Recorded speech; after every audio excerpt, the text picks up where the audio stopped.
Hi, I'm going to share the best cash flow borrowing tips I've learned from using the service myself. Fast, practical, and based on real experience. 1. Start with one rule. Only borrow what you can repay. When I first used Cashfloat, I reminded myself, these loans are short-term. The fastest way to get into trouble is borrowing more than your next paycheck can actually cover. Before applying, I wrote down my incoming income and my unavoidable expenses. If the numbers didn't work, I didn't borrow. That rule saved me from stress later. 2. Use their soft credit check to your advantage. Cashfloat does a soft check first, which doesn't affect your credit score. I always use that as a pre-screen to see if I'm likely to be approved before committing. It's a simple way to avoid unnecessary credit checks and protect your score. 3. Compare the total cost, not just the speed. Cashfloat is fast, but I don't let speed make the decision for me. I always check the total repayment amount before clicking submit. One trick I use, I multiply the daily repayment cost by the number of days I realistically need the loan. If the end amount makes me gulp, I don't take it. 4. Set your repayment date carefully.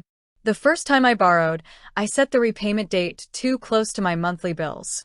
Now I always pick a date right after payday, not before.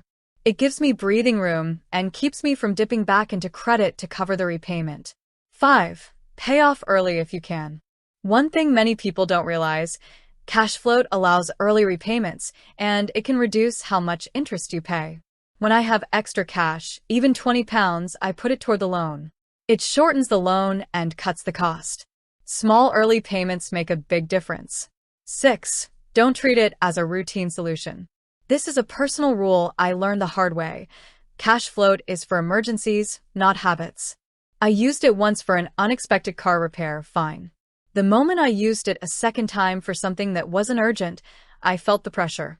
So now I treat borrowing as a last resort, and it keeps my finances healthier in the long run. 7. Always read the updates they send. Cashfloat sends reminders and repayment updates. I used to ignore them, but once I missed a reminder and nearly overdraft. Now I read every update, they're short, and they keep you on track. Those are the best Cashfloat borrowing tips I've learned from experience. They've helped me stay in control, avoid extra fees, and use the service responsibly.